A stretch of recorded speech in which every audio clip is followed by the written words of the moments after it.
please take your seats. Our program is about to begin.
Good morning. Please take your seats. Our program is about to begin.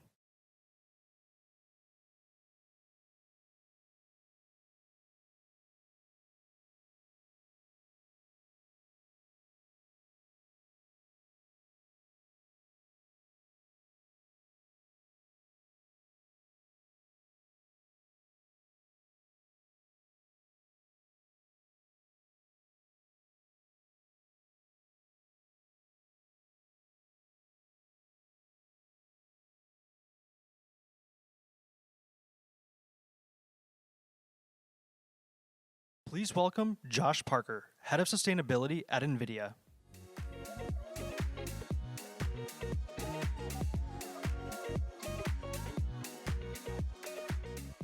Good morning, and thank you for being here this morning. It's a beautiful spring day in DC. Thrilled to be here with you and to talk about some optimism. I lead sustainability in NVIDIA, and I feel like I have the best job in the world, in part because I'm working at such an exciting company, and in part because we are living through a time that I think we will all look back on and say we were lucky to live through this period of innovation, of solving difficult challenges, and of excitement around what we can do with what this technology is helping us solve. We truly are at a moment in this fourth industrial revolution where we're beginning to solve challenges that previously just weren't solvable. The fact that we can take a technology and manufacture intelligence is something that the world has never seen. And we've only started scratching the surface of how AI is going to transform our economy, our industries, our intelligence, and the way we operate and communicate with each other. Things like drug discovery, material science, nuclear fusion, quantum computing, carbon capture and storage, so many technologies benefit significantly from the access to intelligence that AI is enabling. And we're sitting right at the crux of this to be able to witness how it's transforming the world. Even this past week, you may have seen some of the innovations, even on the consumer AI side. OpenAI's update to ChatGPT, where it can do just amazing things with image generation. Actually, I'm building a house right now. I live in Colorado, and I started using it last night just to come up with new renderings of the rooms that we're trying to design. It's mind-blowing how quickly the technology is advancing.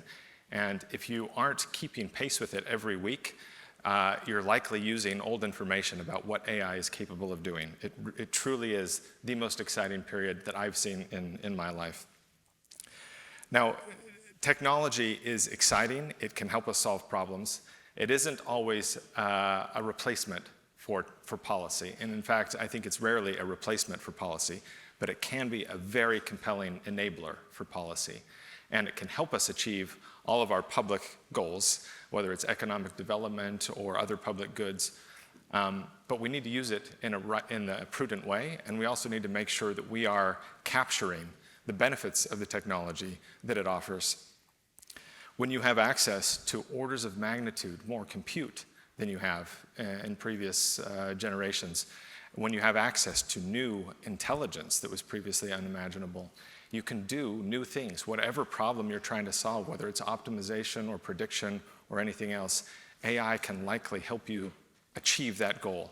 And we have, at NVIDIA, we have a startup program called Inception, where we try to enable startups with AI to teach them how to use the tools, how to use the hardware, and provide access to our systems so that they can go off and do the amazing things that they're trying to do. And a lot of those are focused on new technologies that otherwise wouldn't have been possible to achieve.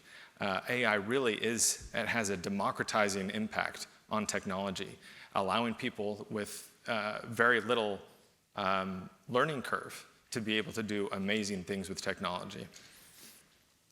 Now, one of the things that I think is a little bit underappreciated sometimes is just how rapid the pace of improvement is in the performance and in the efficiency of AI. So the accelerated computing platform that AI is built on has improved in energy efficiency for model usage, so for inference, by 100,000 times over the past decade. And just in the past 2 years, in the past one generation of NVIDIA hardware, we've improved the energy efficiency of inference by 25 times. So that's a 96% reduction in energy for the same inference workload just in one generation. And we continue to see, like I said, that's a pattern over the past decade. That type of innovation is what's leading to more performance, more value per watt, more value per dollar, and more opportunity to apply AI in ways that are economically valuable across industries, across sectors, to really unlock new capabilities based on the intelligence that's being manufactured. Now, we need 3 primary things to be able to capture this moment, to take advantage of the fourth industrial revolution. The first is accelerated data centers. The second is ongoing software innovation with the likes of Gemini and ChatGPT and Claude and so forth. And the third is energy. If we do not have those three things, then we risk losing our leadership in AI. But we are the leaders, and we are set to continue that as long as we can maintain the innovation and the focus on AI. And I'm, again, very optimistic about this because there's a broad understanding that AI is valuable to the world, is very valuable to the United States, and we want to capture this opportunity to unleash the benefits of AI for society. So I hope you will enjoy the conversation today and enjoy the optimism that I think is very credible and very real and happening right now with the change in AI and the innovation that we're seeing worldwide. Thank you. Josh, give us the 3 building blocks again. Accelerated data centers, software innovation, and energy. There you go. Thank you. One last thing, because I also happen to be trying to design a home in Colorado right now, and I do not know the app. So you're going to set me up for that, right? Yeah, Okay, we'll do great. it. Okay. All right, that's great. All right, hey everybody. We're now, thank you very much, Josh, Head of Sustainability Programs at NVIDIA. Thank you so much. Now we've got our first guest. First of all, I'm going to be up here a lot. I'm Steve Clemens. I'm Editor-at-Large of National Interest, and I'm the showman here. I also want to tell, I love all the people standing, but we got a few chairs here. In fact, it's a direct line. I don't know if it's like a message or not, but feel free to take a seat if you want. And for those who are standing, you get priority in the questions. We will have questions today, so nobody sitting gets to go first. We're going to do the standing folks. But now let me welcome to the stage Congressman August Pfluger of Texas. Come on up, August, and we're going to, I've got on this side, okay. Welcome. Thank you so much for joining us. So I've been to your district, but I think it's the first time we've met. And you are really sitting in, the energy capital in many ways of the United States. And today we're talking, as Josh just mentioned about, data centers, the promise of AI, smarter systems, and the building blocks of all of this. And one of the really big ones is energy and the energy dimensions of this. I just was reading a lot about Odessa and Midland and Permian Basin. But why don't we just start out and say, as you kind of look at this coming boom that we're having, and you're chairman of the Republican Policy Committee, so you're out there, trying to sort of create the intellectual infrastructure and the policy infrastructure around there. What are the big problems we have to solve? Well, it's great to see everybody. And if you want to put some context into the district that I represent, has anybody been watching Landman? Okay, a few. That's Odessa, Midland. It's out in West Texas. It's tough country. It is tough country. I grew up there. It's you get rain and green grass and water in different parts of the world, but not there. Yeah, not much. But you got oil and gas. We have oil and gas. We have a tremendous amount of wind energy. There's solar energy. I mean, it's really the energy capital of the world. Let's start with the assumption that we want AI, that we want data centers to be built in the United States. So can this room agree on that assumption that we would rather it be done here than in China? We would rather it be done here than in an adversarial nation or adversarial country. So if we start with that assumption, then I think the number one challenge that we have today in order to build those data centers and make sure that they are powered is the sourcing of energy. On the Energy and Commerce Committee, we've had many, many testimonies from experts, from people that provide power to every location of this country. And they have told us repeatedly for the last 4 years, they've said that we see this crisis coming of not having enough supply to match the demand. And I'll give you a fact. In Texas, we have ERCOT, which is an independent provider of power. And right now, the peak capacity is around 80 to 85 gigawatts. In 5 years, they have adjusted this estimate, by the way. In 5 years, ERCOT believes that is going to be 150 gigawatts, almost double what it is right now. That estimate is up from 110 as recently as just a couple of years ago, or actually last year. So we've gone from 80, what we're doing right now, and that is going to be driven by the demand of data centers. So let me ask you something. You know, I'm a fan of something, if you guys haven't heard it before, of USA Facts. I love USA Facts. You get in and learn this, very completely apolitical. Steve Ballmer set it up. And he gave me a bit of data that I had just couldn't quite understand. He said, if you look at the energy profile and energy use in America, over the last 20 years, we've shifted from 88% of total energy demand is fossil fuels to 82%. And out of that 18% that are not, 9% is nuclear, and all renewables are in the other 9%. So that's what we've achieved in that. Now that tells the story of how dependent we continue to be on certain kinds of energy. Also talks about that even though renewables are growing very rapidly, but from a very low base. But what it doesn't address is the total needs we have. So if you look at Virginia, for instance, 25% of their energy is being deployed in data centers. How is there a realization among your colleagues about why what we're talking about here today with NVIDIA, Dell, data centers, how it's important to America's future, and why the energy demand is so great and growing the pie as opposed to just redistributing how we get that energy? I love this question, and I kind of look at it, the pie is a perfect way to visualize it. I reject the idea that we're in a transition. In fact, people that are passionate about energy, nerds like me, will tell you there's only one form of energy in the history of the world that is no longer used. In other words, every form of energy that we've ever used is additive. They continue to grow the quantity. The pie gets bigger. By the way, that's whale oil, apparently.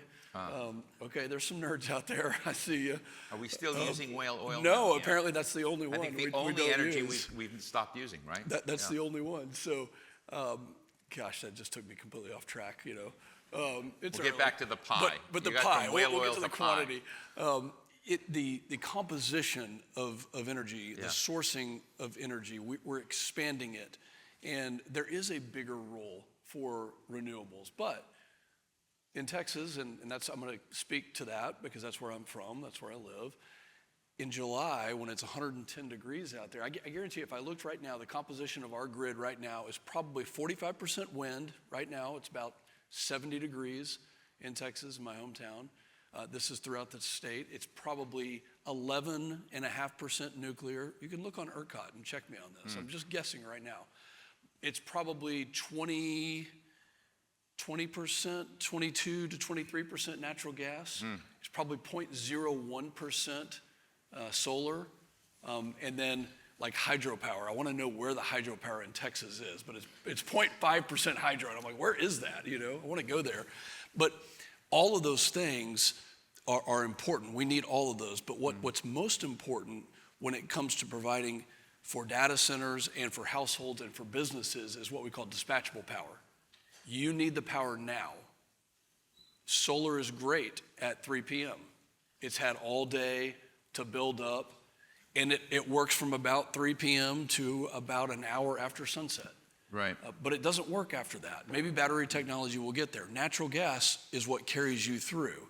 We would love to have more nuclear. It's expensive right now. We'd love to scale it and to bring the cost down. So the composition is really important, and providers will tell you that they want dispatchable power because capacity is different than sometimes the amount that you have in the day when you need it at night. So we've got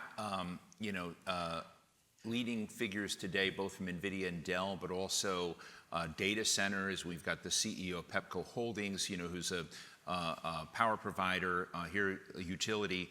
When you sort of talk to them and get into their world, which is the grid, which is infrastructure investments, and we're looking at not a status quo energy provision environment, but now how do you make it, AI connected? When you're kind of talking to those grid things, what does this audience and what does this town need to know by way of expediting the growth and expansion of a modern power grid system?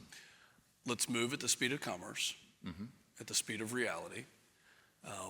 This is a tough problem that you're solving on, supply and demand.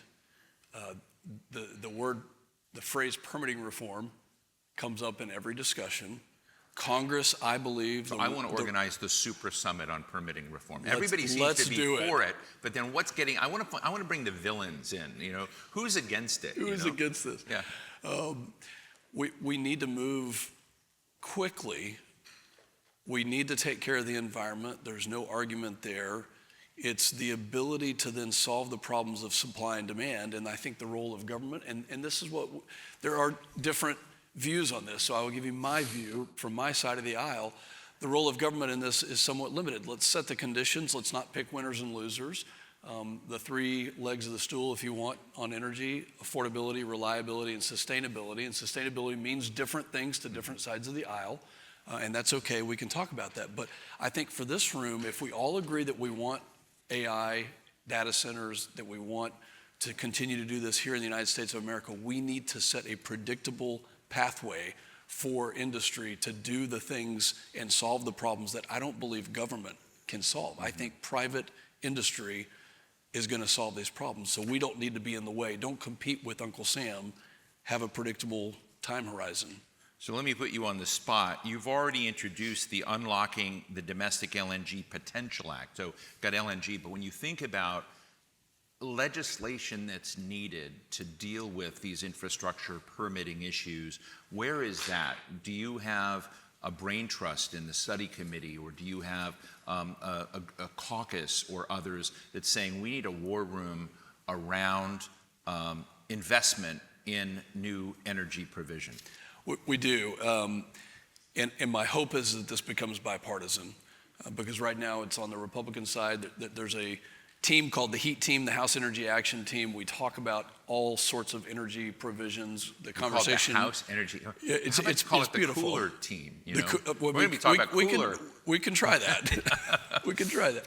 But yeah, we do. We talk about all of these things. We bring in the experts. We listen to them. And the conversation has really coalesced around permitting reform. Every testimony you hear in front of my committee, Energy and Commerce, talks about the need for permitting reform. That is going to be a bipartisan effort. And both sides of the aisle have different priorities, but what we, I think, can agree on is that reform is needed. Could you we need to come explain to together. our audience, we have a lot of people watching online, what the NEPA requirements are in the reform on NEPA that they're trying to do? The process, the Environmental Protection Agency, and being able to get certain projects, and by the way, this is not just pipelines, this is roads, bridges, highways, it's anything, and it's an interstate perspective, requires you to do certain analyses and certain reviews, and there's a shot clock on this, and what we've tried to do is limit the amount of time and say, start to finish, you've got about a year to do your analysis, and then we passed this legislation last year that then limits the review to be done in another year. The problem, I think, that most companies will come to you and say is that the litigation window is endless. So you can litigate after the fact, after the review is done. Well, when we do the review and when you have submitted that, I believe that instead of a 7 to 9 year project, let's move at the speed of reality. By the way, that is the length of time that most of these major projects take. We're not competing with China in that time frame. So the NEPA review, the NEPA reform that needs to be done needs to bring in litigation reform to go that final step and limit the liability, if you will, after the review and the analysis is done. At a dinner last night, Congressman, and I may have this wrong, someone was saying, it used to be where oil and gas, your district are, those used to be the power centers of the world. And today it's where CPUs are, where they're amassed. And so are you going to evolve from being the oil and energy capital of the world to the CPU capital of the world? Are there things you can do around your district to get, to take this Dell NVIDIA spark that we're creating and put it in your district? Well, it's actually not out of a parochial desire from our district that's happening.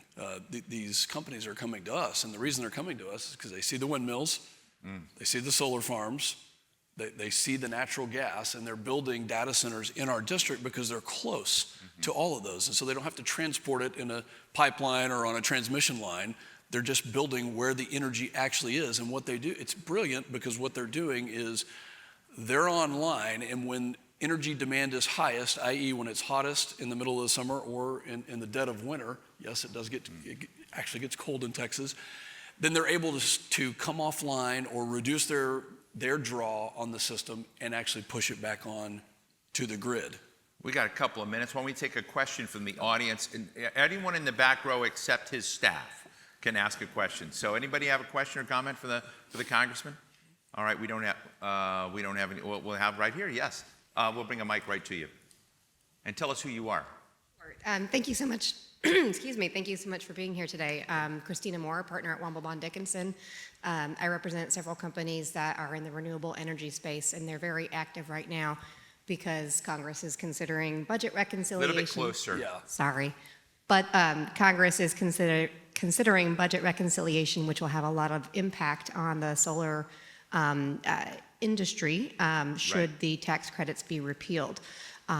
They've been, I think, reaching out, and certainly I would advise, making that connection between AI and the ability for that energy to come online quickly, and was just hoping you could maybe comment on your thinking and maybe the current state of play, as this is a very fast-moving and very large. Our acoustics are bad, so I'm going to say it's a little bit solar, a little bit AI, and a little bit budget reconciliation. Do I have it right? Yes. Okay, great. Your thoughts? Budget reconciliation is the name of the game right now. That's what we're attempting to get done, and we'll see what the Senate does to send that back to us. As you know, there are some, and there are actually many in my party who believe that we shouldn't pick winners and losers, that subsidies for any type of energy should not be there. What actually happens, and this will be on the Ways and Means Committee, so I'll let the chairman of that committee have the final say on it, but if we don't do what I would term predictable, if we don't provide a predictable future, and a lot of money has been invested in solar, a lot of money has been invested in wind, a lot of money has been invested in other forms. But if we don't provide predictability, if we continue this cyclical, unpredictable way, then I think investments will end up failing at a certain point. So let's make it more predictable. I can't tell you exactly what those provisions are going to be at this point, but I think our desire is to have additive energy to the grid that is affordable, reliable, and sustainable. And there's a place, I believe, for all of it. Every provider will tell you that it doesn't matter where the electrons come from, they just want the electrons. They just want them to come to the grid and provide an additive form of energy. So I know that is not answering every piece of your question, but there's a lot of discussions around it right now. We're taking it very seriously, by the way. Well, look, I just want to first thank you, because I think having this discussion on how, when you just started out and saying, hey, where do you want the data centers? What are they doing? I was telling Josh of NVIDIA a minute ago, I've been moderating sessions on smart cities and the promise of big data, the promise of AI for 20 years, and now we're here. And now the question is, what do you have to do to get right? So I want to thank you very much for joining us and talking to us about thank this. you. 30 seconds.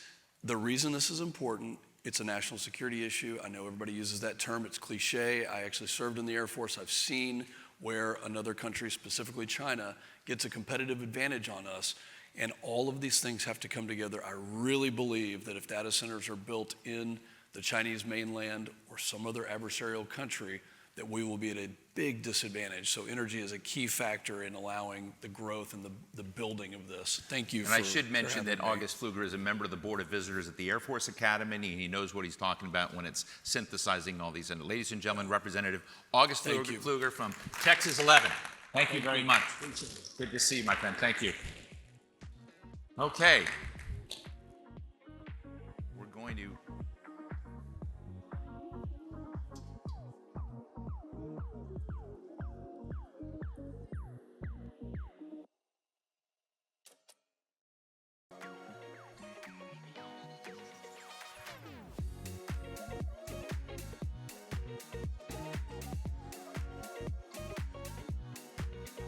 You gotta have a question.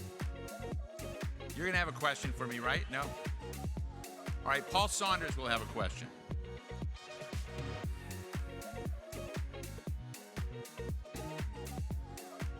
That was good. So far, so good.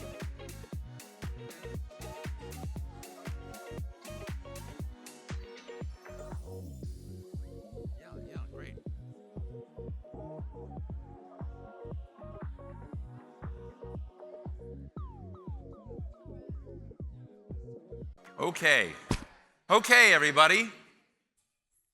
So I'm Steve Clemens again. We're now going to move to a session with two of our guests, those folks who have supported today's conversations, but they also have a lot of important knowledge to drop on us. Let me welcome to the stage David Holmes, who is he is the Chief Technology of Global Industries and Energy for Dell Technologies. David, please come on up and join us. And we've heard as well from Josh Parker, Head of Sustainability in NVIDIA, and apparently has got a jump on me on designing his house with ChatGPT.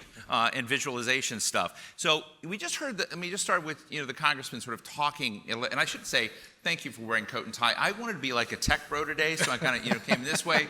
You guys went a different direction than I was anticipating. But I want to basically start out, and you heard what the congressman was saying, and sort of looking at this understanding that we need building blocks. Josh, I really appreciate you talking about these three things that we need when it comes to significant energy demand expansion and what we're getting with that. So as you look at that, David, and you sort of heard the congressman and you kind of talk from an industry perspective, what do you most need to succeed? Well, first of all, thanks for having me here today.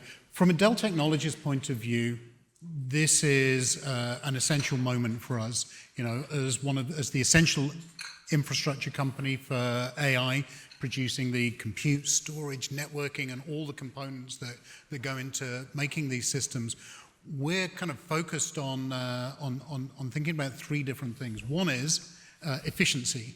We take the raw materials that Josh produces and we build them into the most efficient systems to be able to deliver AI as efficiently and as effectively as possible. From an advocacy point of view, we think a lot about where's the energy going to come from AI. So we advocate an all of the above energy policy focused on a diverse range of sources. We think a lot about the advocating for the investments that are needed in grid modernization, in incremental investments in transmission and distribution infrastructure, the way in which we get energy to where it needs to be.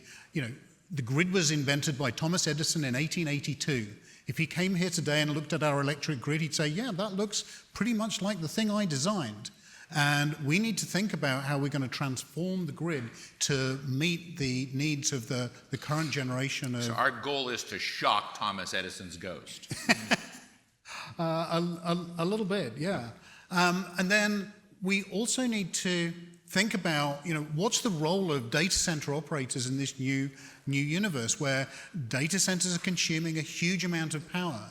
I believe that data center operators need to be active participants in the grid. And so we'll advocate for regulatory reform that's going to help us enable data center operators to support grid resilience, reliability, and affordability. I want to get to Josh in a minute, but you said something about efficiency, and I think sometimes that's a word that flies over people without understanding what it really means. And I knew a man named Gordon Moore many years ago, and Moore's law in the semiconductor industry is that, essentially you shrink the space where, you have chips imprinted. I probably get it wrong, but it's increasing. People have predicted the death of Moore's laws for as long as I've been in IT. But I think it's interesting that when you look, because I've looked a lot of your joint projects, a lot of them have to do with how you shrink the physical space and how you increase the output, you increase the speed, but you're dramatically... So it occurred to me, is there a kind of Moore's Law-like thing that is your target when you're shrinking physical space of these systems, you're cooling the systems, and you're getting higher speeds and higher performance? Is that the part of your goal? Well, absolutely. I mean, Josh summed it up this morning. The transformation and the innovation in technology is driving massive increases in the amount of computational capacity, the amount of value that we can extract for every watt of energy that we consume. And it's a key goal for us to make sure that we're building systems that are as sustainable and as productive as possible, because that's going to drive economic growth. It's going to drive a transformation of productivity, both in this country and in the broader world. And so they're critical objectives when we're thinking about the next generation of systems for AI. Josh, I would love to hear from you, when you sort of talk to your customers, interacting with your customers about AI and energy and projects. I've been reading a lot about the cool projects you folks have been doing. And you've got, autonomous systems looking at plant crops. You've got, various partnerships. I'd love our audience to get an understanding of some of the tangible dimensions of the AI energy nexus? So if we're talking about data center infrastructure, the customers that we work with are generally, energy is number one priority because that is right now a constrained resource in terms of how quickly we want to deploy AI. So energy, from what our customers are telling us, is the number one siting decision for data centers. But there's a lot of innovation going into how can we get more with what we've already got and make sure that any new energy that we develop is used to its maximum potential. And what you mentioned, Steve, is actually really critical to this. The fact that we're increasing the density, compute density of the data centers so much actually unlocks a lot of opportunity to be more efficient. In addition to just, the energy efficiency is really a building block for more performance. So the more we can get out of each watt in terms of compute, the more we can do with that additional watt that we're saving. And so energy efficiency is really just built into innovation around accelerated computing. But when you increase the compute density, you open up new opportunities for things like using copper networking, which is more energy efficient than trying to convert between photonics and electricity. You also increase your opportunity to use very efficient technologies like direct-to-chip liquid cooling, which reduces energy costs, also conserves water, and is more effective at cooling the GPUs. Also opens up opportunities for heat recycling, to take the heat that's being generated by the GPUs and reuse it for some other good purpose, to generate more power through steam or to heat local buildings, et cetera. So the innovation that our customers are implementing and deploying is really driving efficiency across the spectrum, how we're doing more with less, and that unlocks the next level of performance. Is it easy, Josh, to work with utilities? When you sort of look at, we're going from Thomas Edison's system of grids and whatnot, we're just talking about you're innovating in a lot of their space, or what they used to consider their space. Are they welcoming you in to find new partnerships to find these efficiencies? What's that model look like? Because you're essentially talking about a revisioning of a public-private partnership around these energy provisions that serves consumers. But what are the, what are the nuts and bolts steps you have to go through to make everybody want to revision that system? So I think people who get educated about AI's potential very quickly become excited about how it can help them. So, and that includes utilities and developers of energy across technologies. Because AI is really a fantastic tool, not only for all the other things that we're doing with it, but also for modernization of the grid. If you want to be able to use the grid more effectively, to use more of that unused capacity on the grid, to be more efficient with your predictive maintenance and everything, AI is a fantastic tool for that. So it's an opportunity for them. And we have a lot of partners who are actually taking advantage of AI data centers to help them capture more energy. There are companies like Crusoe, which is operating in Texas as well. They go to where there is excess energy, where gas is being flared and wasted because there's nobody to use it at that particular time. They build an AI data center there, convert that energy that's otherwise being unused into intelligence, and then the intelligence can be moved around very quickly. So this is one of the huge advantages of AI, is it can go to where the energy is, take that energy, convert it to intelligence, and then you can easily transmit it wherever you want. David, what are these partnership models? I'm going to ask you what the partnership models look like, and I know that you used to work with Halliburton, so you know these big systems infrastructure things, and now with Dell, you're kind of coming in to do this. But when we spoke on the phone the other day, you showed some really fascinating sort of side things, like you can take the thermal heat from some of these data centers and then bring them in to various. So what are the unexpected surprises from some of these partnerships that you've been involved with? Well, I think it's important to remember that for an electric utility company, pretty much their number one goal is not to be in the news. So if they wake up every day and they're not in the news, because it's never good when an electric utility company is in the news, right? So if they wake up and they're not in the news for a day, that's a good day. We have to remember these are companies that have been around for many, many decades, and they have a responsibility to their customers to deliver reliable, resilient, affordable energy. And Now, in a way, we're disrupting that. We're saying, actually, we want you to dramatically change the grid. We want you to grow your energy supply at unprecedented rates, and we want you to support this new technology that's going to drive this economic revolution. And so what we see is that in partnering with companies, we need to find a way of being able to safely run really quickly. And that's going to require the deployment of a lot of new technology across the grid. And the challenge is working with electric utility companies to be able to say, look, AI offers us huge opportunities. I come back to 1882. The grid was designed where power gets generated and it gets sent one way across the grid. Our grid is orders of magnitude more complicated.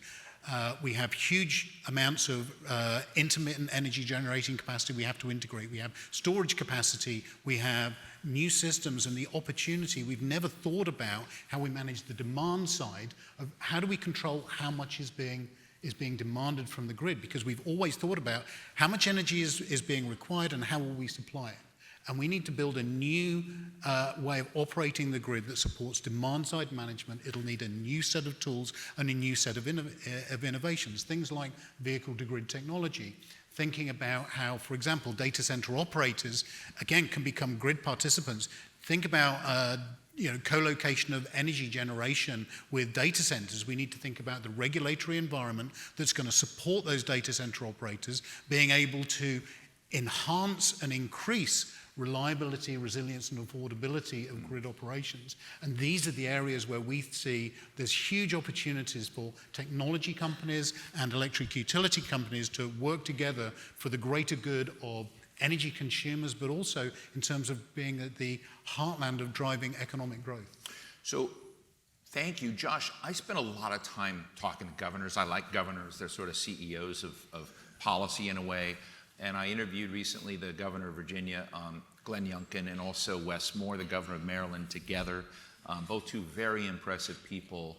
And we talked a lot. I mean, our talk was about energy. And one of the things I wanted to ask them, if we were going to bring the governor of Delaware in, Ohio, bring in others, what is missing in the cooperation side of new investment across states? And so if you were to advise those governors on how to move this agenda forward, to help them help their constituents, what would you suggest? So there does seem to be broad interest in the need for, number one, AI deployment in the United States, and number two, the energy development to support that. But how we do it and where is really the challenging question. And different governors are, of course, going to have different priorities. You've got one situation, of course, in Virginia where there already is a very high percentage of data center deployment there. And the grid, Glenn Youngkin loves this topic. yeah. And the grid looks different. But I think there's a huge role for education to play to help avoid NIMBYism and to help people understand that new energy deployment can be clean energy, it can be done very responsibly in a way that supports local communities. There are huge ancillary benefits potentially by having data centers and energy generation locally, including things like I mentioned, heat recycling is a huge potential there, and the economic development that happens when you have a technology center in your state. And I'm not an expert on kind of the regulatory challenges and regulatory reform opportunities. David probably has a more educated perspective on that. But I think there is still a big gap in terms of, yes, we want to deploy AI data centers. We generally support the idea of energy used to feed that, but we need to help people understand what that means and that not to be scared of having an AI data center. And they could be large, they could be small, they could be located where you need them. And that's actually one of the wonderful things, again, about AI data centers. They don't have to be right at the edge of the internet. You can train your model wherever you want. You could train it in Norway and then bring the model back to use it. So there's a lot more flexibility in terms of siting the AI data centers than we've had traditionally with David, what would you tell the governors? Oh, I would say stable, predictable regulatory environment is critical. For several years now, we've been talking about the challenges that we're facing, and the reality is we're talking about hundreds of billions of dollars of investment on capital projects that are going to run for multiple decades. And the thing that's going to drive that investment and accelerate it is ensuring we have a stable, predictable regulatory environment and that we address some of the key challenges. Congressman Pfluger talked about is permitting reform. It's like the number one thing. All of the meetings I have with industry executives, that's the thing that's really holding them back. Let me just ask you before I go to the audience, I'm really interested in AI on every dimension and what sorts of innovation it unlocks, whether it unlocks the way we're providing energy, whether it creates your customers, new opportunities there, but how does that innovation DNA flow in some of the questions we're dealing with? Well, let me give you a really silly example. So if you think I love about silly examples. If you think about how grids are operated, we have control rooms with a number of people who 24/7 are managing grid operations, ensuring that the energy is reaching the people who need it. Okay? If you think about the opportunity on the demand side, I run my dishwasher every night. And I don't care when it runs, I just want clean dishes in the morning. I have a smart dishwasher, it's grid enabled. And so my dishwasher can become an active grid participant. Now, in that central control room of 7-8 people, they don't have quite enough time to say, okay, when are we going to run David's dishwasher and can we power it from Bob Jones' F-150 Lightning? And we'll do that at 2:30 a.m. And then we'll take the power from this wind turbine on Mrs. Jenkins' roof and then we'll use that to recharge Bob's F-150. And then do that for the 4 million consumers that you're responsible for. AI has a critical role in building this transformational capability to be able to holistically bring together all of these connected resources and be able to optimize the way that we run our grid. It is, to me, totally unacceptable that we're curtailing huge amounts of solar generating capacity in California because we have nowhere for the electrons to go. Right. We have to be able to ensure that we're consuming the energy that we're generating as efficiently and as completely as possible. So it's smart, efficient, and sustainable. Yes. Final thought, Josh, before we go to the audience? No, I'll just say amen to that. I think that's a fantastic example. Yeah, we need more intelligence. It helps across the Great. across the Let me open the floor to questions for our two experts here. Oh, and we've got the CEO of Pep. You want to challenge him? Okay. But we like you. You're our favorite. No. Yes, right here in the back. We've got a question right here in the back.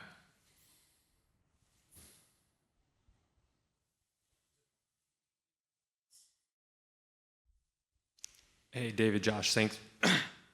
Thanks so much for being here. Michael Hochberg with Hecate Energy. In terms of being an active participant in the grid, how are you viewing flexible data centers? A recent Duke University study showed that curtailing data center demand for just 200 hours of the 8/760 hours in the year could unlock 100 gigawatts of grid capacity, which is a pretty astounding number.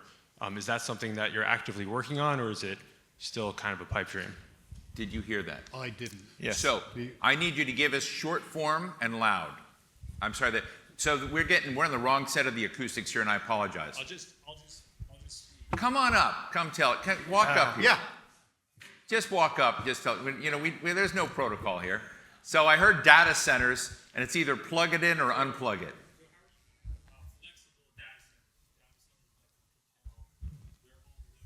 Oh.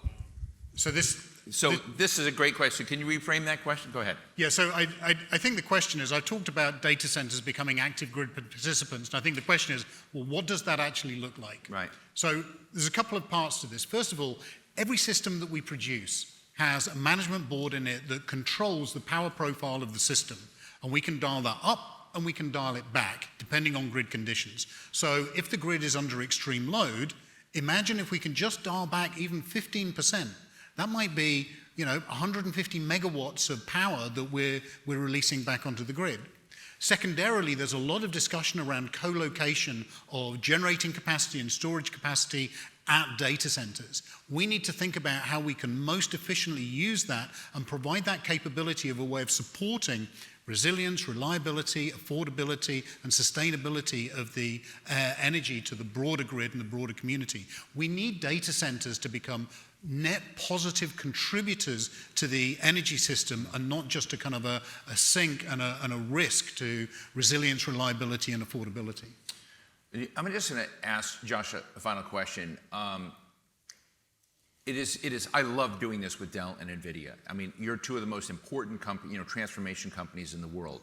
NVIDIA makes the best microprocessors, the best chips in the world. I'm just interested as you sort of dream ahead, as we're sort of revisioning and think, what are the coolest, unexpected, next generation opportunities that are going to come out of the partnership that you have that are going to transform society in ways that we haven't even really been able to conceptualize? It's really hard to pick. This was not a pick just negotiated one. question. No. Yeah. It's really hard to pick just one, and I hinted at a couple in my opening remarks, but if you think about things like nuclear fusion and quantum computing and drug discovery, I just mentioned those three. We're seeing huge improvements in each of those fields. We're really making a quantum step forward in terms of achieving real dramatic innovation towards things like fusion energy. And that will be absolutely transformative, right? If you just have quantum computing or fusion energy, that's going to transform the world. And AI is really our best opportunity to achieve that, the best opportunity we've seen ever. So it's hard to choose one, but the moonshots that are in process with AI are just mind-blowing. It's absolutely going to be transformative. Well, I'm excited about this topic, and I want to thank you both for supporting today's program and sharing what you know about this and where we're going. So please give a big round of applause to David Holmes of Dell Technologies and Josh Parker of NVIDIA. Thank you both so much. Thank you very much. Great. Now, I'm going to welcome to the stage my next two discussants here. We're going to have David Young. David, come join us. He's head of U.S. Federal and America Public Policy and Government Affairs at Equinix, major data center that's much in the news. And my friend Tanya Das, who's the Director of AI and Energy Technology Policy at the Bipartisan Policy Center. Please have a seat and join me here. Thank you both for joining us. Look, let me just start with you, Tanya, and ask you, you've probably heard this discussion. And one of the things I always like to do is kind of have a level-setting discussion about both opportunities and costs. Mm-hmm. And as we kind of look at this new phase of what we're talking about, and I'm going to be honest, I think we're having today's session because gravity is not getting us the right place. I've lived in this town a long time and said, hey, if all the forces are going the right way and we're going to be a smarter, better society and we're going to have more efficiency, why do we need public policy? Why doesn't it just go there on its own? So my question to you is, when you think about the landscape we have here, the topography of energy and data centers and bringing all of this together in the future of what AI can do for people, what is broken that we need to fix from a public policy perspective? It's really two major pieces, and it won't be a surprise to anyone. One is the energy to power AI. We've been talking about that all morning, so I'm not going to bore the audience with details on that, but reality is that we haven't solved that piece of the puzzle yet. The other piece is really unlocking the potential for AI to transform all of our ecosystems. I really focus on science and energy in particular and innovation and how AI can contribute to advancing those causes. And we're just at the beginning of this journey. The federal government is, I think, really well poised to make significant advances on this. The Department of Energy in particular, which has been working on building AI systems for a long time and supercomputers for a long time. But we haven't come up with a coordinated national strategy to unleash all of the tools that we have at our disposal to accomplish these goals. And that's where we need really strong leadership from Congress and the administration in order to follow through on that. What's your gut? I mean, I want to jump to Equinix in a minute, but I had a dinner recently with a major AI CEO, and I said, what's your up at night issue? And he goes, copper. And I said, what? Mm-hmm. And critical materials, critical minerals. And so what I really like about your job at the Bipartisan Policy Center is you're an ecosystem person, right? So here we're talking about energy, we're talking about data centers, we're talking about AI, but there are these underlying things that if you're going to be a smart ecosystem for this to grow on, you also need copper, you need critical materials. So I guess in this is, how do you feel, are the various pieces coming together enough to deliver on this world we're talking about? I feel very optimistic about that piece of the puzzle. When we think about our nation's commitment to economic growth in this moment, I think there is really, really high commitment to following through on that. And so it's not just critical minerals, that's a very critical piece, but there's also broader supply chain issues Right. around natural gas turbines, and around solar, around battery storage, around all of these different pieces. And we'll see how that all plays out, but I think the will is there, the desire is there on both sides of the aisle, in the executive branch as well, to follow through. So I think we're very well poised to solve these problems.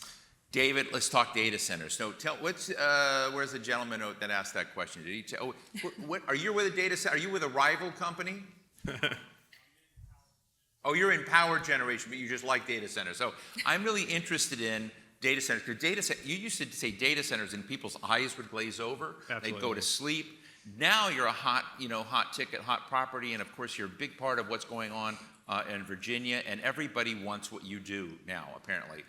So talk a little bit about the quick evolution of data centers, how it's become such a politically potent topic, and from your perspective, what's missing for you to succeed? Absolutely, and thank you so much for that. It's a great place to be, obviously. So Equinix is one of the world's largest data center operators. We have about 270 data centers globally, 34 countries.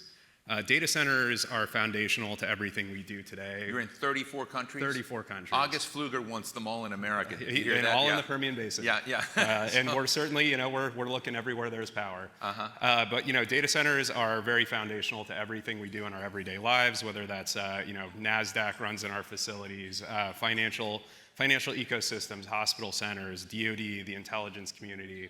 That's been the case for a long time. Certainly we were critical to helping the early internet scale.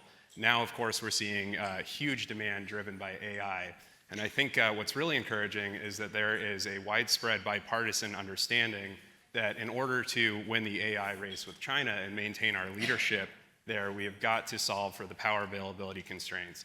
We can build the world's best AI models in the US, but if we cannot find a way to power the data centers they'll be deployed in, we've really done nothing. So, we are very eager to find ourselves, or very happy to find ourselves at the center of this conversation. We're eager to see a lot of urgency around this issue. I mentioned China. China's building something like 80 times the amount of high voltage transmission as the US. We've got to get durable. How much? 80 times over the last 10 years. To say nothing of all the generation they're bringing on, which is everything from nuclear, solar, to coal. So we've really got a major urgency moment going on here, and we'd love to see Congress and the administration work together to pass durable bipartisan permitting reform, reform permitting, planning, and siting for energy infrastructure, particularly for transmission. So you're lobbying Congress on this now? We are actively. Are you succeeding or failing? I think, we are hearing, we're seeing a lot of heads nod, and that's certainly been the case. I can't find anybody who disagrees. Absolutely. So who disagrees? I don't know that anybody disagrees, in general with the ideas of permitting reform and the necessity for it. I think it's, the devil's in the details. We got very close at the end of last year. We were incredibly encouraged by a lot of the conversations about what started as EPRA in the Senate. We're very hopeful that Congress will pick those conversations back up this year.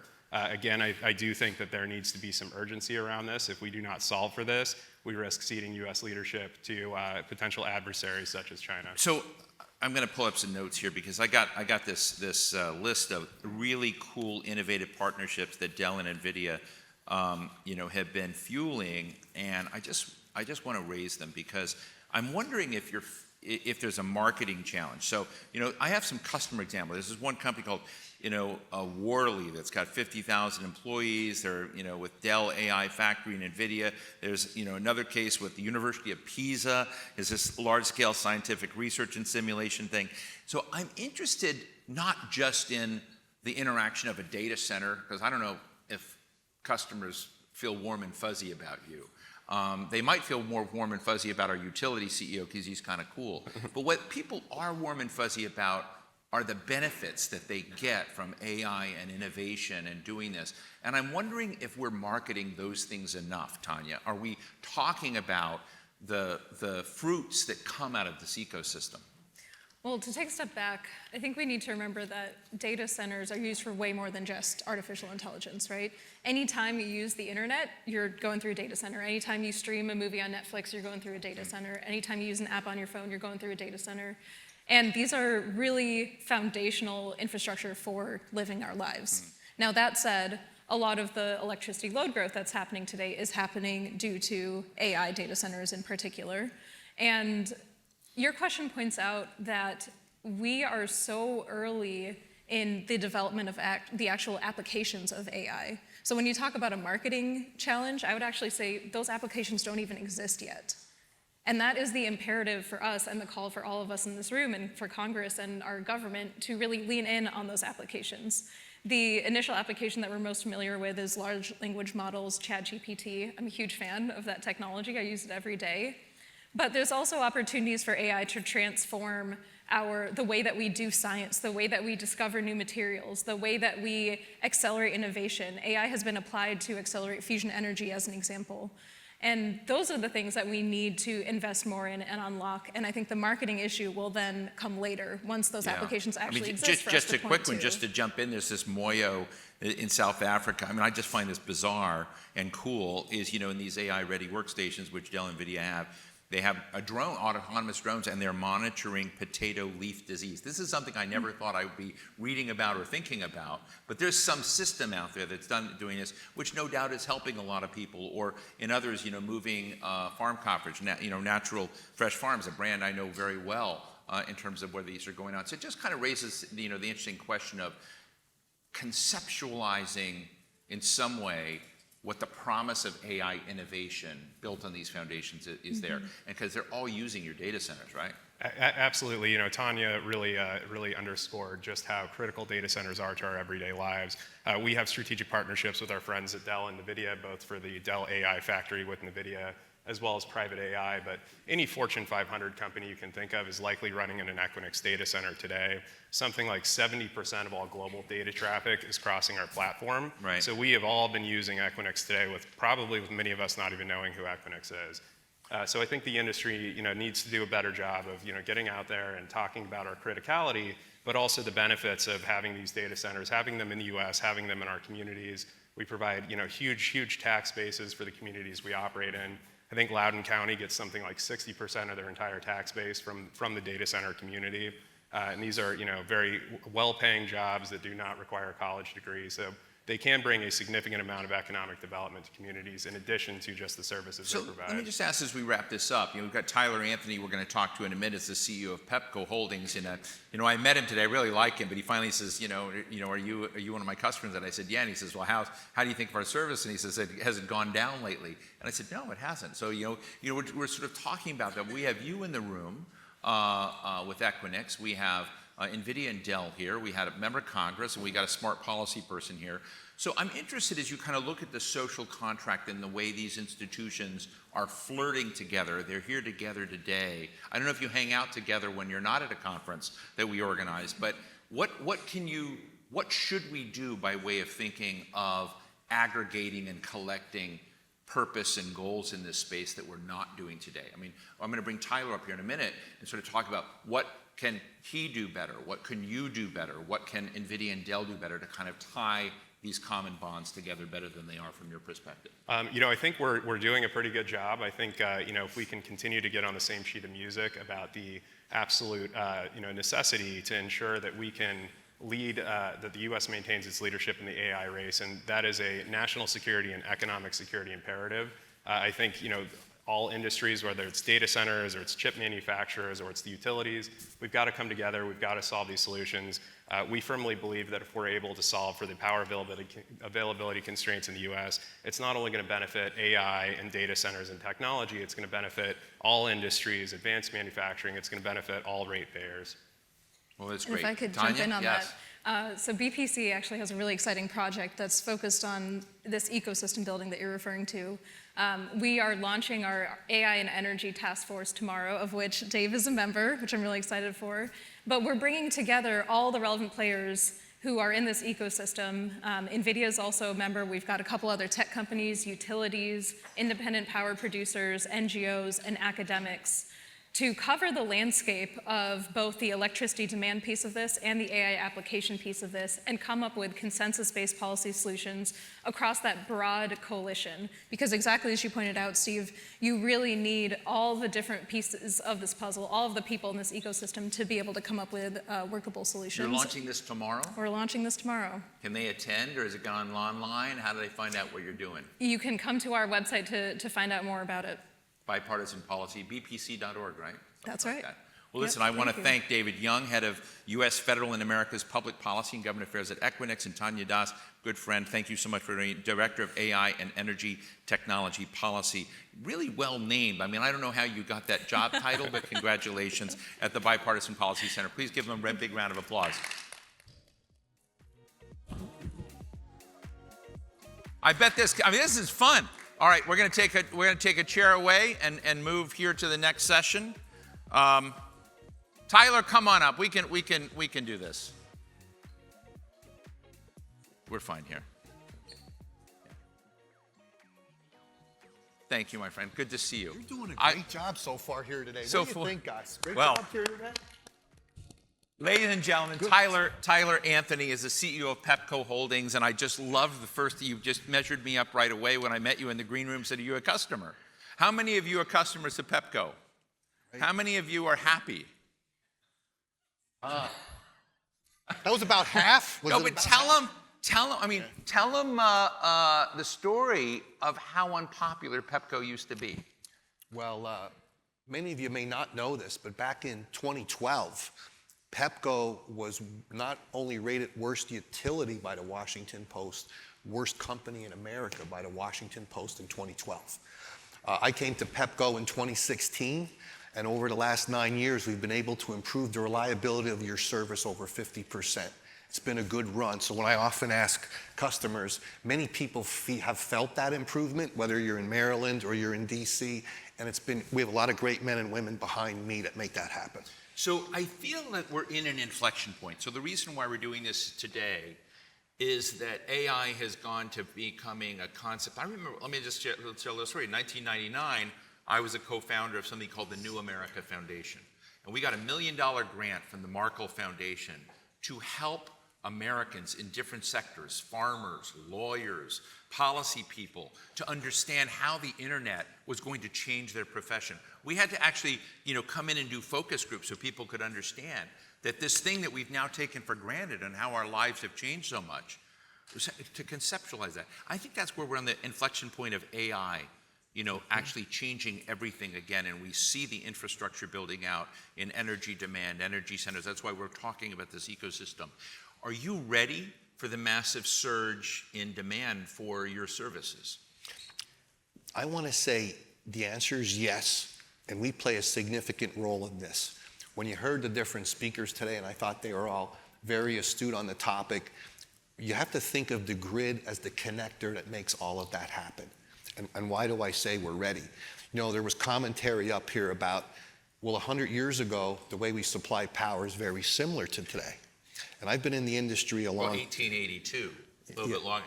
Is that right, David? 1882? We'll never be able to forget that. And, I've been in the industry a long time. And what I would say is this. In fact, a good portion of my career, it was on the nuclear side in the nuclear power plant. So I have an interesting perspective from generation as well as the ability to deliver it.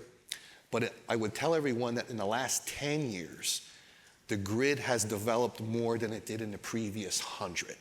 And let me give you some examples of that, Steve. It wasn't that long ago, if you were out of power, the only way we knew is if you called us on the telephone, okay? In the past, when you had a tree come down in your neighborhood and take out a power line, the entire neighborhood would be out of power. So where we've come over the last 10 years, as an example, Steve, is now when that tree comes down, we have a series of smart energy network and meters that instead of an outage that takes your neighborhood out, in a few seconds, the majority is restored and just the isolated part of where the damage is held. When it comes to your power being out, you may not even be home now, and you may get a text message from us saying your power's out. So there's been quite a bit to get this grid prepared. And then when you think about our infrastructure investments, for those that you live here in the district, one that we're just coming to the back end of a 10-year investment is we took a large transmission voltage class, 230 kV, directly through the District of Columbia, and we rebuilt 5 different substations. We had a situation where, from a resilience standpoint, Stephen, from our ability, you take this aged infrastructure. In many cases, we had some aged infrastructure greater than 100 years old. So you take the opportunity to replace the aged infrastructure, What do I need to think about in capacity, and how do I make it more resilient? And you essentially do it all at the same time. As example, the Douglas Bridge that was just built, you guys all see the beautiful Douglas Bridge. Yeah. We have quite a few power lines that run in the Anacostia and through the Potomac, and those are aged lines. Right. So when they built that bridge, we took the opportunity with the manufacturers and the designers of the bridge that we put 2 duct systems are integrated underneath that new bridge, as now we remove the lines out of the water and we take the opportunity to upscale them, and then we minimize the economic risk from the environment. How have you been able to sew in the power of AI? I mean, I was mesmerized listening to David Holmes talk about I don't even instantaneous decision making and sharing and moving from the dishwashing machine to power jets to various kinds of things. Are you able to incorporate the tools of AI, and is that a significant cost for you?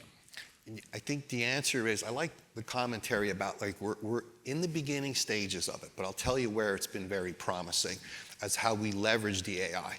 And David had talked about this. As an example, the utilities I'm responsible for, Stephen, we have over 130,000 homes right now with residential solar. We have 130,000 homes that we integrate into our system every day.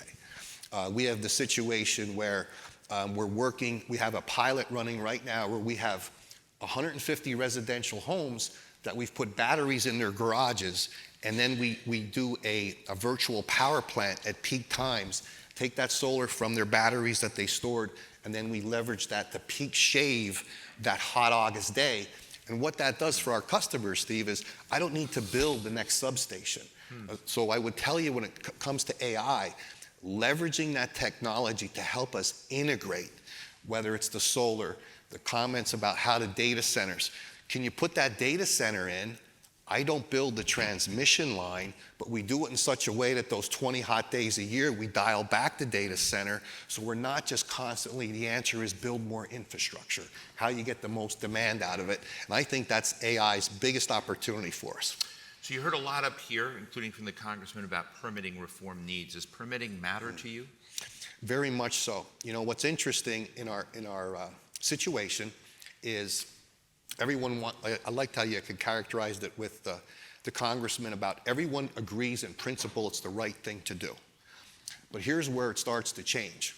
When I come to town and say, I'm going to build a new 500 kV line through this development, and all the neighborhoods, and everyone says, oh, I want to help you, but I don't want that line coming through here.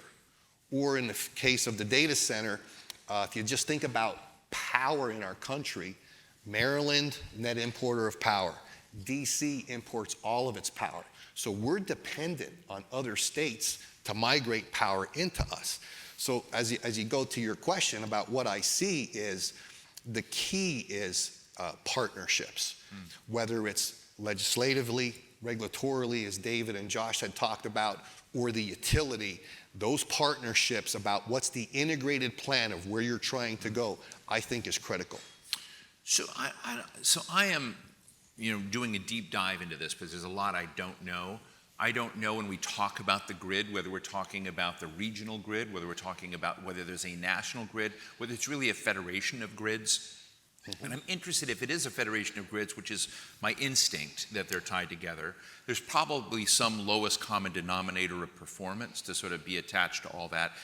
So I'd love to give you get a quick lesson from you on that, and then my question to you, as we're sort of looking at data centers, growth in AI, growth of engagement in this, do we need to raise that lowest common denominator beyond your lines? Because I can tell you're very innovative already.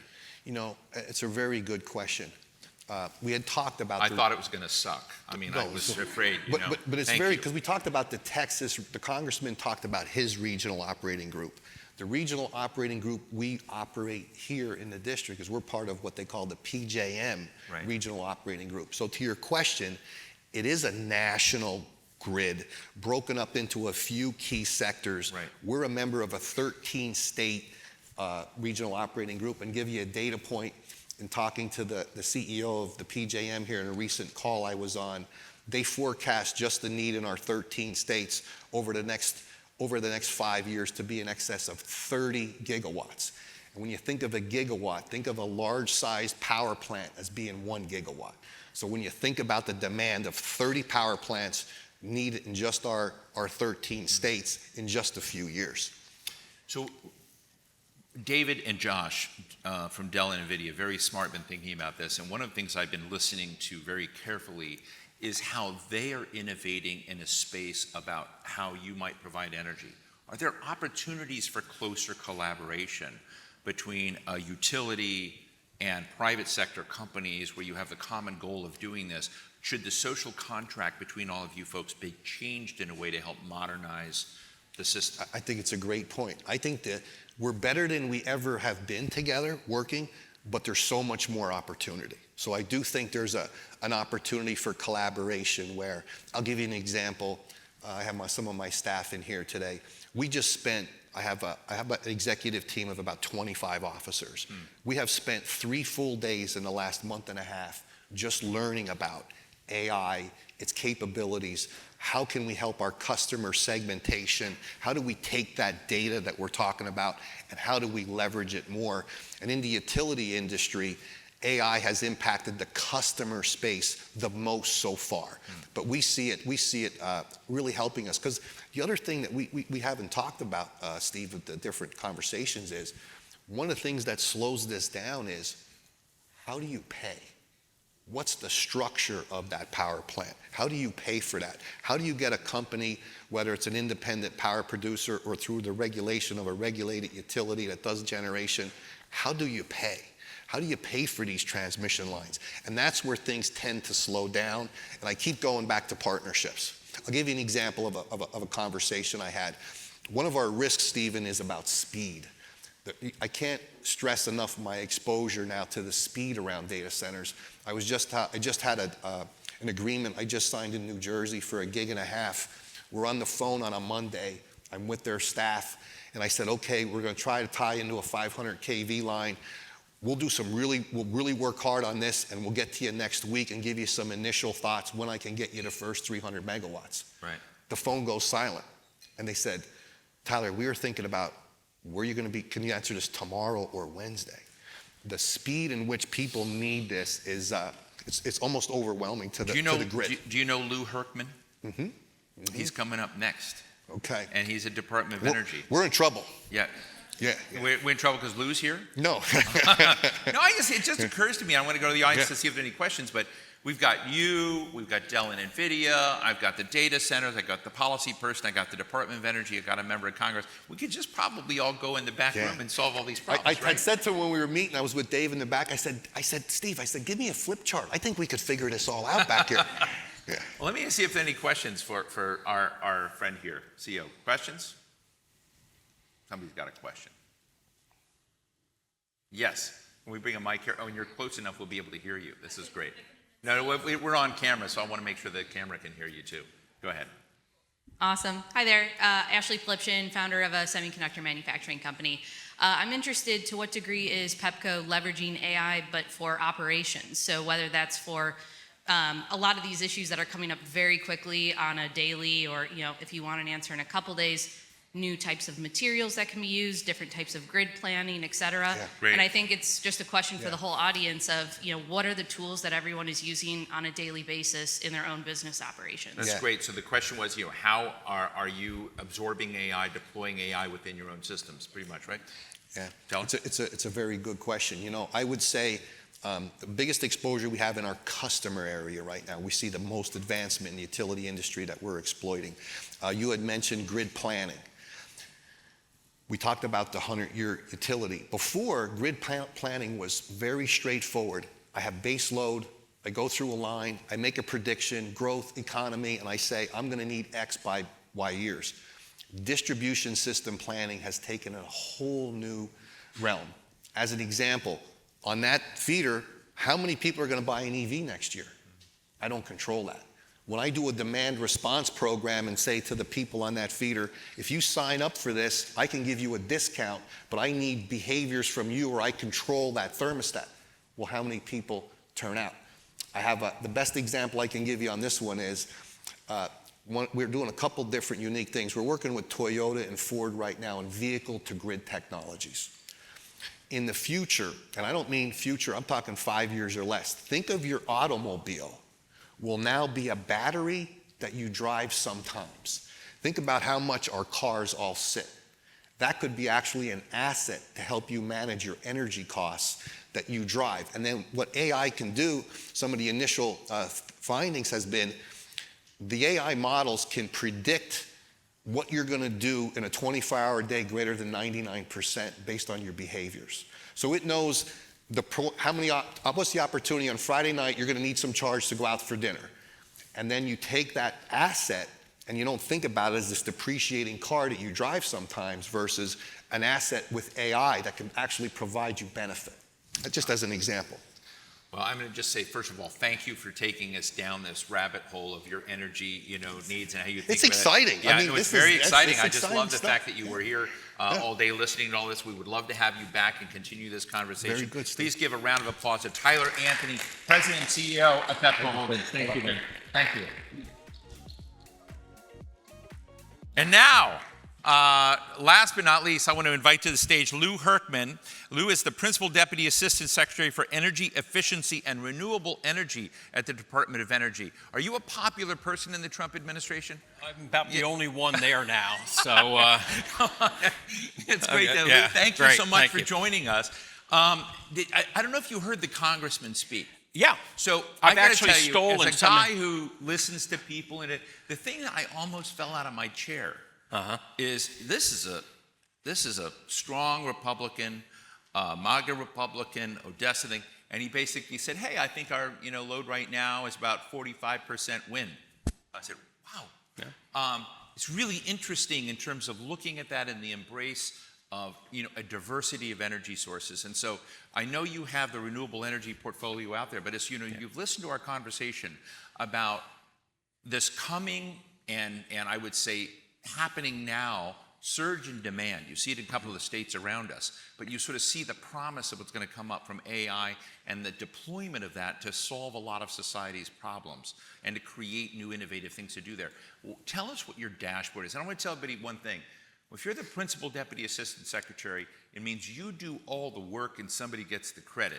But you don't sleep much, all that. So I just want to, first of all, thank you for your service. You're trying to flatter me. No, I'm not. I'm a ruthless guy. I'm just kind of, being truthful. So Thank you. Yeah. Let me set the stage a little bit about this. First of all, the new secretary, right, he's called AI the New Manhattan Project.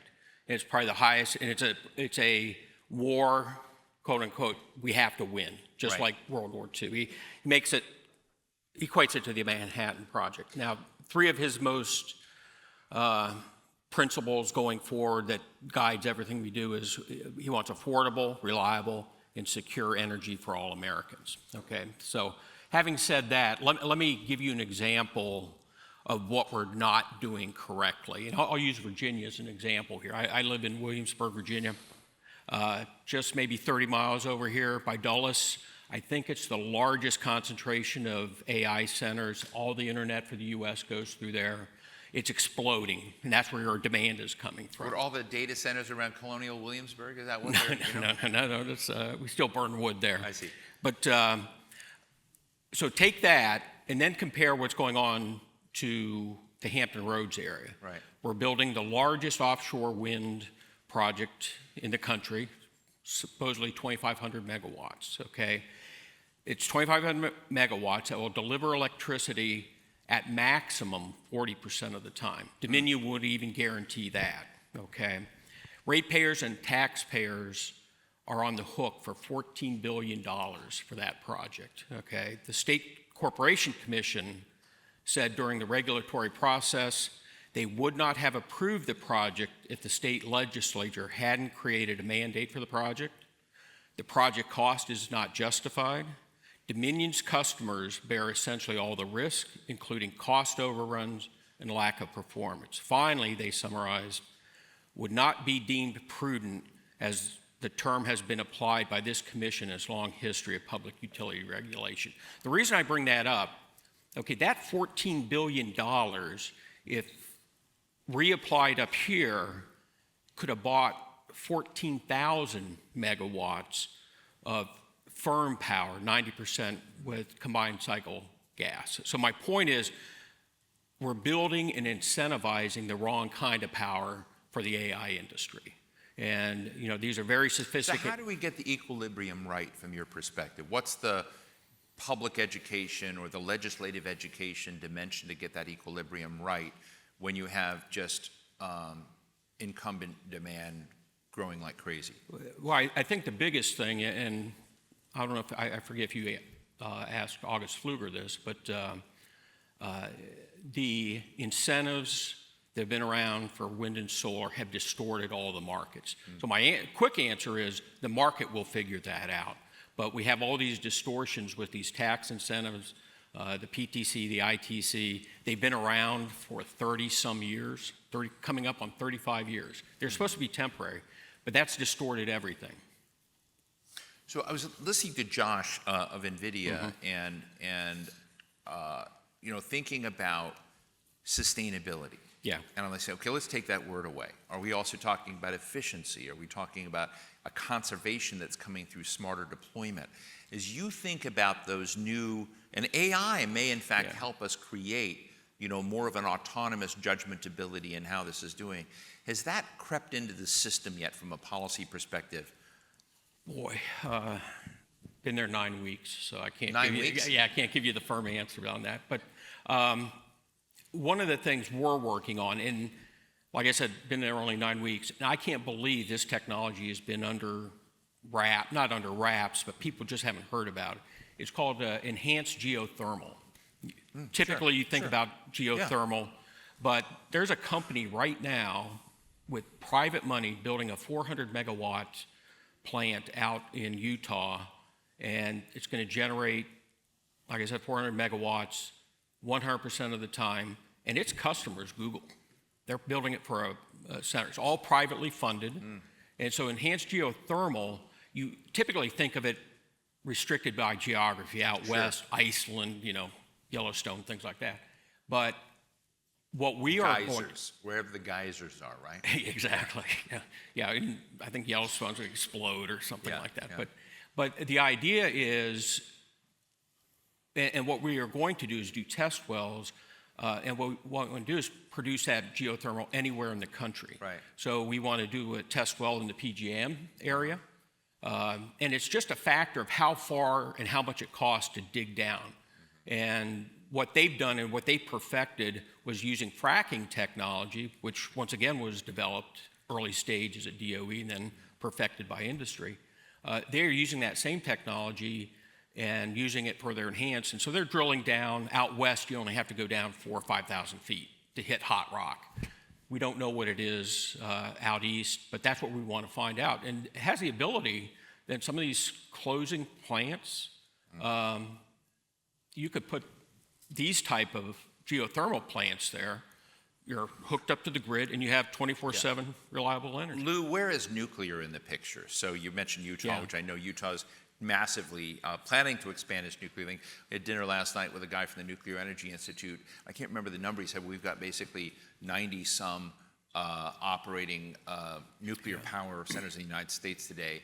But again, this is an area where, particularly in small module reactors, you see a lot of expansion, again, driven by the needs, energy needs of AI and data centers. Yeah. Is that on your map? Not in my office. I've heard of it. Yeah. But yes. I mean, as you interact with that world. Prior to this job, I was on Capitol Hill. We always address it. Energy and Commerce. August is on that committee. It has a lot of potential. I think it's still a little bit farther out, but they're going to build the first couple here soon. I think one's Dominion, at Lake Anna. So absolutely. So one of the things we've been talking about today is, which I'm excited about, is the fact we've got all of you here under one roof. What's the social contract between private-public partnerships that you would like to see that would be market enhancing and not market distorting? Well, when it comes two items here, one specifically we could do at DOE, and we have these existing agreements that They're called CRADAs. They're corporate research. They're cooperative research and development agreements. Yeah, I don't know why I know that, but I know it. Yeah. We don't have been studying. But those agreements allow private companies, the big ones that have money, to have access to any lab of the 17 national labs we have. And so I think that's a great vehicle. They could spend time with, truly Nobel scientists. It's fairly inexpensive on their part. It's a shared agreement, things like that. The other thing, though, when it comes to building these new facilities, I think it's important, especially in this industry for AI, all this has to be behind the meter. And I think it has to be, the cost of that should not be borne by ratepayers. These are some of the most successful companies in the world. They have the cash flow. They could spend $1 billion easily on this. And then if they want to sell it, but that shouldn't be burdened upon the ratepayer. So I think that's where a true partnership would come into play. So I happen to know a fun fact about NVIDIA, and NVIDIA creates chips that are the best in the world, and they are, in fact, the chips are done in design from ASML. ASML's EUV lithography. EUV lithography came out of Sandia National Laboratories in a cooperative research and development agreement with Intel. And Intel lost control of that, so now a Dutch company has this. So I'm just interested, you mentioned CRADA, you talked about these partnerships.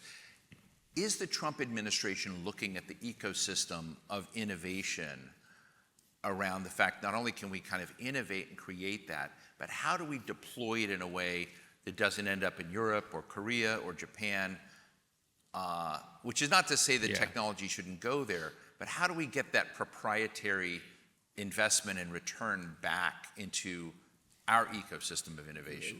I could only speak for DOE, and that's okay. We're very cognizant of that. Matter of fact, we're not allowed, the projects that we fund have to be here in the United States, developed here, IP. There's all kinds of rules, regulations to keep that in-house. The Chinese AI model that's getting the headlines, I forget the name of the... DeepSeek. DeepSeek. I just read... DeepSeek. DeepSeek, we developed that at DOE, so it was stolen.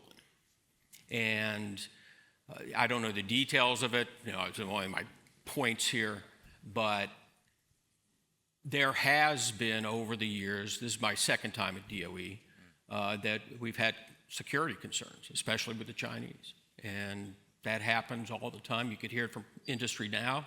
You go over to China, they steal your IP. And that's just a thing we have to deal with. So interesting, I mean, just as we finish up in our last couple of minutes, Lou, and I really appreciate you being with us here today. I once interviewed the former Secretary of Energy, Rick Perry, and it was a great conversation. And the conversation was to talk about all the DOE stuff that you folks do that has nothing to do with energy.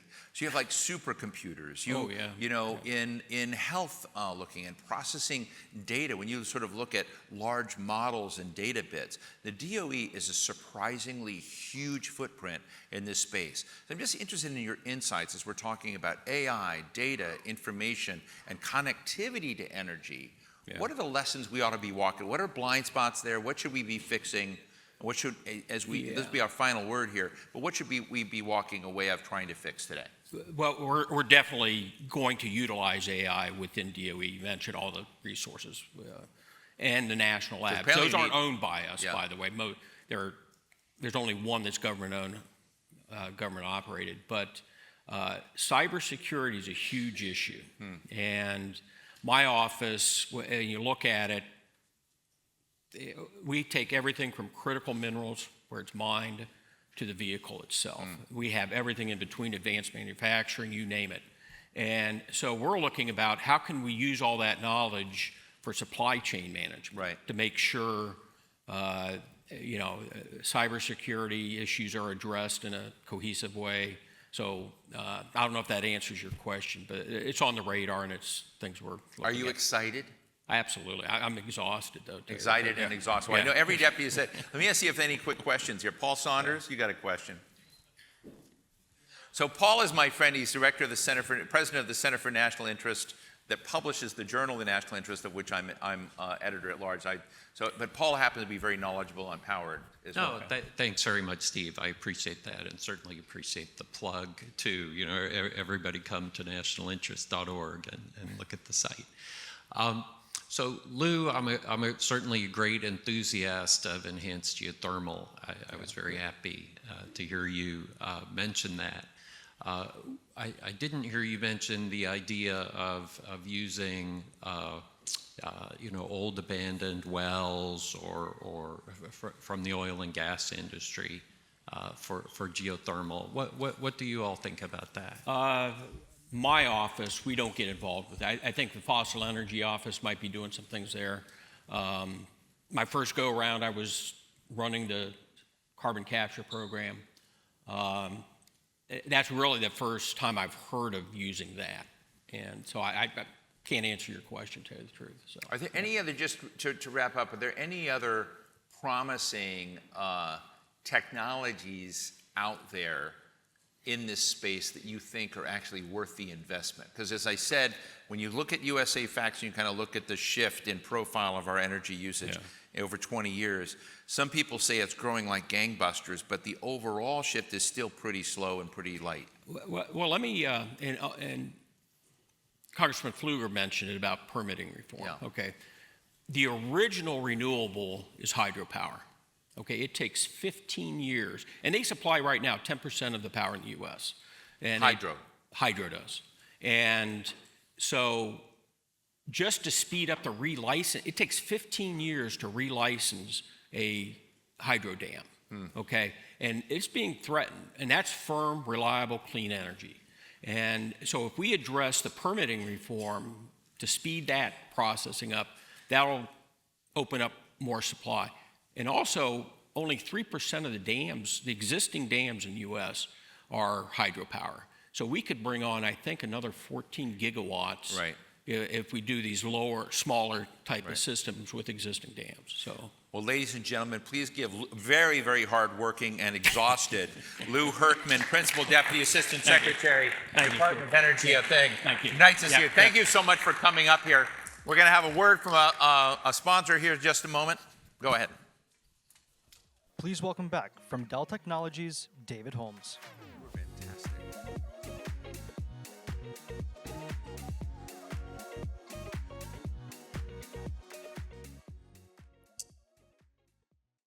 I think I have the answer.